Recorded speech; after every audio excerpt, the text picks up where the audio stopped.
কক্সবাজারের উখিয়া ও টেকনাফের বিভিন্ন ক্যাম্প থেকে পরিচয় গোপন করে বেরিয়ে গিয়ে রোহিঙ্গারা যুক্ত হচ্ছে স্থানীয় শ্রমবাজারে।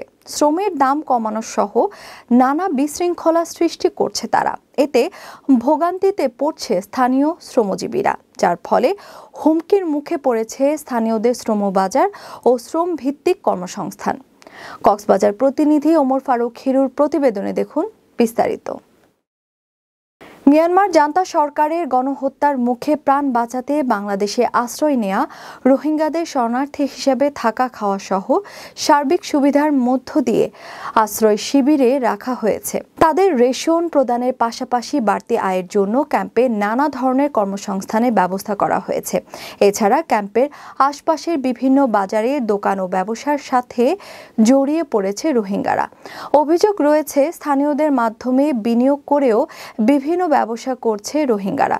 এরপরেও প্রশাসনের চোখ ফাঁকি দিয়ে কখনো অসাধু কর্মকর্তাদের নানা কায়দায় ম্যানেজ করে চেকপোস্ট পার হয়ে রোহিঙ্গারা শহরে প্রবেশ করে যুক্ত হচ্ছে শ্রমবাজারে। অভিযোগ রয়েছে উখিয়া টেকনাফ শহর তো বটে, কক্সবাজার এমনকি চট্টগ্রাম পর্যন্ত নিয়মিত যাতায়াত করে থাকে তারা। আইন ভঙ্গ করে শ্রমের দাম কমানো সহ অপরাধমূলক নানা কর্মকাণ্ড চালাচ্ছে আশ্রয় শিবিরে থাকা রোহিঙ্গারা।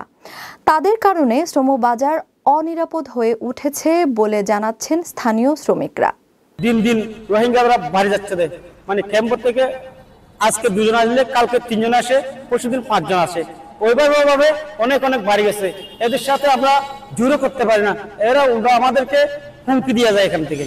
তো আমরা সহ্য করতে পারি না, এখান থেকে আরো অন্যদিকে বাসে করে থাকে প্রয়োজনে, কারণ রাস্তা বের হতে পারছি না এদের জন্য।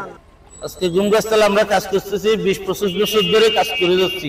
কারণ এখন 1 বছর ধরে কাজ আমরা পাচ্ছি না, কারণ এখানে রোহিঙ্গা এসে ভরে গেছে। মানে এখন 1000 টাকার কাজ এরা 500 টাকা দিয়ে করলে মালিকেরা 500 টাকা দিয়ে করতেছে, আর 1000 টাকা যেটা আমরা পাবো এটা কেউ পাচ্ছি না, ওরা 500 টাকা দিয়ে করে চলে যাচ্ছে।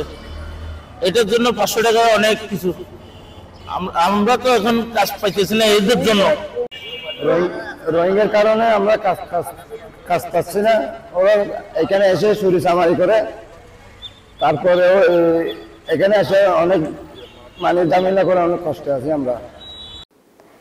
রোহিঙ্গা শ্রমিকরা স্বীকার করছে বাড়তি আয় এবং সুবিধার জন্য স্থানীয় শ্রমবাজারে যুক্ত হওয়ার কথা। আবার হইবান্তে ক্যাম্পত সরি বার্মা বাড়ি হড়া আছিল, এটা ক্যান হড়া ইউনিতে স্বামীতে মিনো আছিল, এটাই হত্যাইশন, এটা কিভাবে হোস্ট ইনে কেন হতো। আসসালামু আলাইকুম, আমার নাম তাজবা।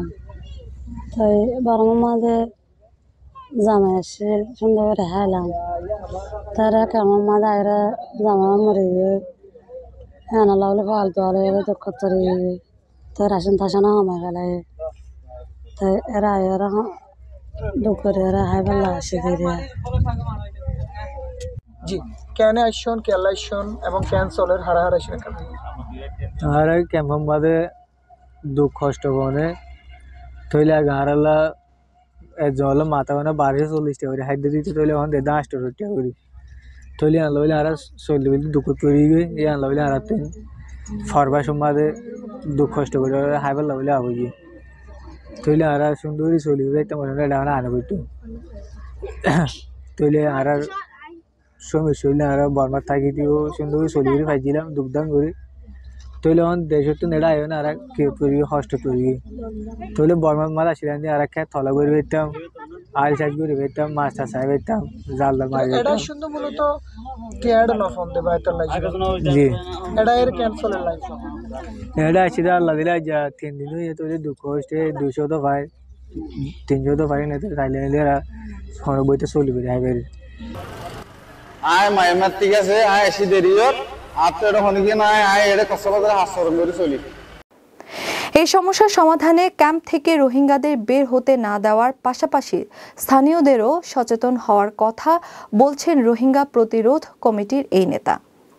এটা হচ্ছে আপনি রোহিঙ্গাদেরকে প্রথমত ক্যাম্প থেকে বের হতে না দিতে হবে, দ্বিতীয়ত হচ্ছে স্থায়ীভাবে এখানে অনেকে রোহিঙ্গা তারা নাম ছদ্মনামে তারপরে আত্মীয় স্বজনের পরিচয় দিয়ে স্থানীয়ভাবে এখানে মিশে গেছে। তারা অনেকে রোহিঙ্গারা এখানে লেবারের মাঝে হিসাবে কাজ করে। তাদেরকে আইন শৃঙ্খলা বাহিনী কর্তৃক আটক করে উপযুক্ত শাস্তি তাৎক্ষণিক দিতে হবে।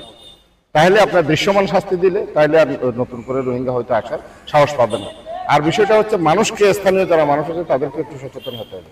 আমি 200 টাকা বাঁচানোর জন্য কেন একজন রোহিঙ্গাকে আমি শ্রমিক হিসেবে নিয়োগ করবো? আমি কেন আমার ঘরের কাজ একটা রোহিঙ্গা মেয়েকে দিয়ে করাবো? আমি কেন আমার যে রাস্তার কাজ, অনেক সময় সরকারি কাজ, সেখানেও রোহিঙ্গা লেবার আছে। এটা আমাদের জন্য খুবই দুঃখজনক, খুবই বেদনাজনক।